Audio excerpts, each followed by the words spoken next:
Good evening, good evening. Welcome to Interesting Talks. I hope that you're in a good place and that your glass is half full rather than half empty. And as we know, we can always top it back up no matter where we are in life. Thank you for all the comments that you gave on the last talk that we did, which was on emotional manipulation. And this is a follow-up talk on emotional manipulation, but we're talking about gaslighting this time. And another part of this talk, as I'm ending, I'll just try to fit in codependency, because that also came up a lot in people's conversations. I've never had so many comments to one particular video, so keep it up and please leave comments on this video. Do share, like and leave comments. For those of you that have not subscribed to this channel, please do subscribe. I'm really, as I said, pushing towards to get to 5,000, if not more, before the end of the year.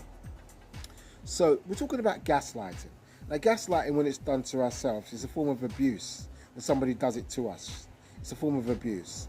Emotional control, trying to make us disbelieve our belief systems, not trusting our own judgment, and of course then we're most likely to fall subservient to that person's wishes and demands, and they're going to probably run riley all over our own thoughts and our own feelings, and that person's probably going to manipulate us and get exactly what they want. So that's a form of gaslighting, and it's also a form of emotional blackmail or manipulation, what we talked about last week. But you know, we can also do this to ourselves. We can emotionally blackmail ourselves, we can emotionally trick ourselves, and it could come from feelings of that we were abused in our childhood, i.e. physically abused, some people sexually abused, some people emotionally abused, or even bullied and harassed by family members, i.e. siblings, or even bullied at school. But we can say to ourselves such things as, it wasn't that bad, you know. We come through the trauma in our childhood and we look back on it and we say that, what was wrong with us? You know, what did we do? Or rather, that it didn't even really happen the way that we saw it did. And that we give ourselves explanations and lie to ourselves to justify what other people did to us, which is a form of gaslighting to yourself.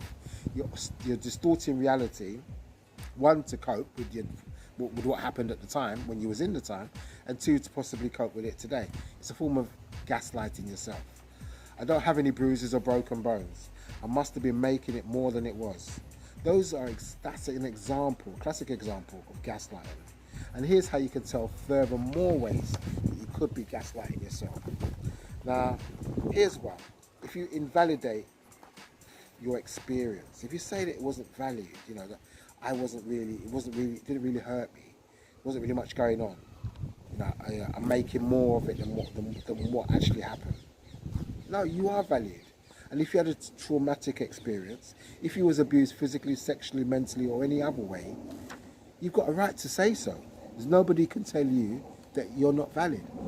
And in fact, key thing in this talk is not valuing it yourself, putting yourself down, making excuses, dismissing your feelings straight away, not even sitting with it for a little while, just dismissing it straight away.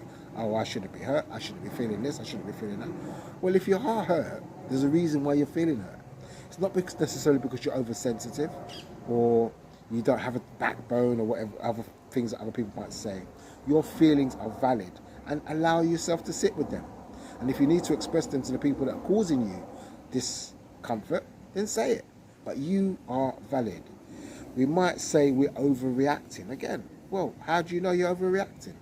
You might be a kind of person that never sits with your feelings, and you always think that you shouldn't be reacting, and you're overreacting. But sit with your feeling.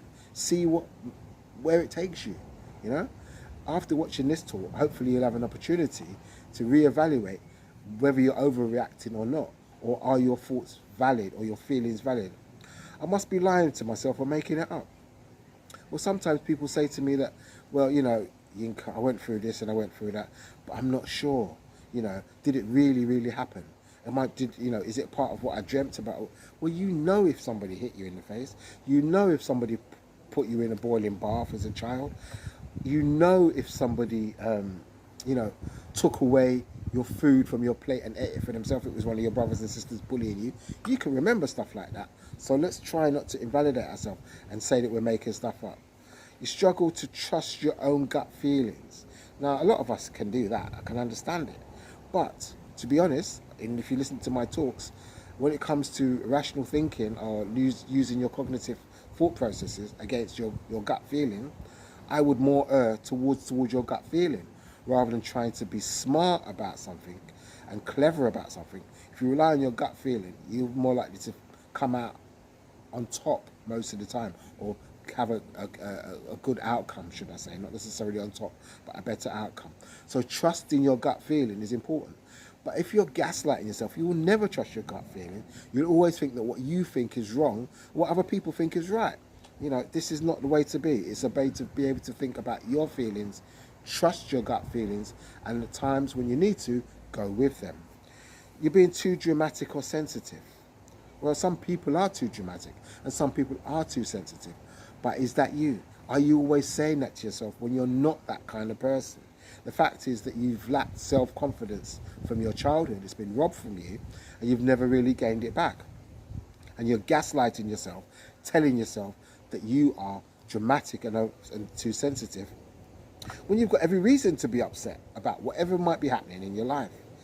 You overlook hurtful feelings that others have done to you, overlooking your feelings. You know, somebody does something to you, like spend all of your money when you're in a partner draw with them, or you're saving money with somebody, and then that person's gone and spent it all on something frivolous, which it doesn't even matter if it's a good thing. It's your money that you've invested or lent to them or given to them or shared with them, and then they've gone to spend it. And you say something to yourself such as, well, I shouldn't have really given it to them anyway, or their needs are more important than mine, and I'm sure they'll give it back to me at some time.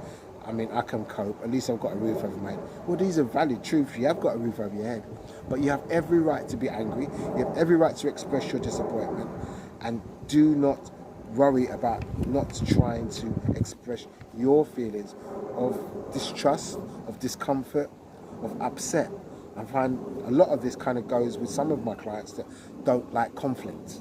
They will avoid conflict at any cost. And again, that can go back to your childhood, whereby conflict led you to be really alienated in your family, friends, school group, peer group, or so on. But sometimes we need to have conflict with people so that we can get our points across and we can be heard. And you deserve to be heard. You all deserve to be heard. Remember that. You all deserve to be heard. Take on more of the blame than necessary. It's always your fault. If things gone wrong, it's my fault. I shouldn't have done that. We went on holiday to Spain. Well, I picked Spain. I picked that hotel.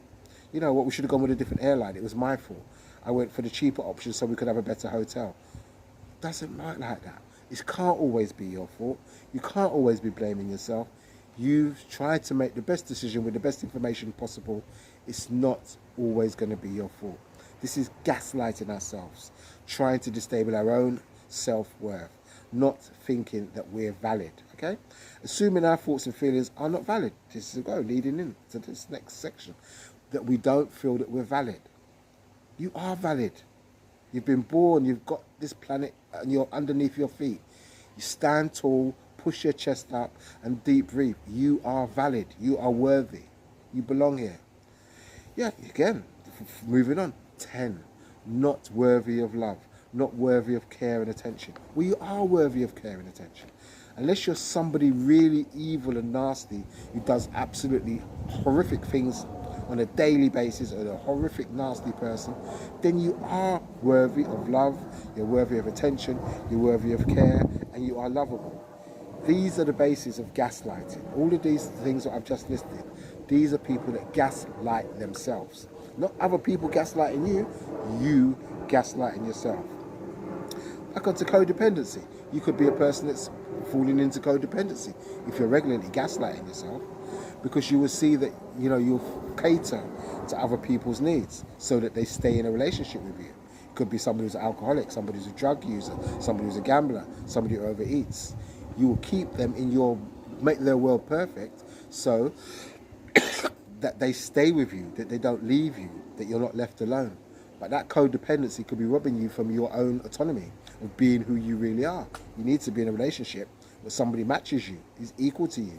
As I said in my last video, 50-50 is ideal, 70-30 can work sometimes, 80-20 can work sometimes, but the overall pattern over a period of time needs to be 50-50, 60-40, 65-35. It doesn't need to be any worse than that, or we can be heading into a codependency situation. In some relationships, people don't have any boundaries, whereby where do I begin and where does the other person end? Again, you need to be able to draw that distinction so you know where you begin, where the other person ends. Gaslighting 101. It's so easy to fall into this trap. To give yourself hurtful comments, to put yourself down, to deny yourself, to find lack of individual validation, minimization, trivialization. You're projecting your own thoughts onto other people and seeing yourself as a negative person, that you're not worthy. Another word that they use nowadays is imposter syndrome. So you got people that are doing jobs that are very valid: doctors, nurses, lawyers, bus drivers, cab drivers, entrepreneurs, let's say footballers also. I think they suffer from that a lot. They feel that they're imposters because maybe they're earning a lot of money. Lots of people get lots of recognition from their job in other walks of life, and they feel that they're imposters. Again, they're gaslighting themselves, not realizing that what they do is valid. It adds to society, it adds to the community, it adds to people's mental health and well-being. You are valid. Do not gaslight yourself. Do not take away the credit that you deserve. I think probably in America they gaslight themselves a lot because they tend to seem to self-promote, self-believe a lot more than what we do, at least outwardly. Whether they believe that inwardly, I can't tell. But trust yourself. Trust yourself. Believe in yourself. And have faith that you are a valid person. So if any of these things come to mind to you, that you are gaslighting yourself, have a look at it. Rearrange the way you think about yourself. I know this is not going to happen overnight because this is probably a lifetime worth of habits. But a little bit of knowledge, a little bit of awareness opens up doors to real possibilities and incremental changes in your life. So if you do like this video, please, again, like you did 2 weeks ago, leave your comments, say what you got to say, see if you can help other people by expressing how you've been gaslighting yourself and how it's affected your life, and ways that you might have found ways to move around that. This gaslighting can come from our childhood, can come from being around siblings that are, difficult siblings to be around, difficult experiences at school, difficult experiences at college, at work even.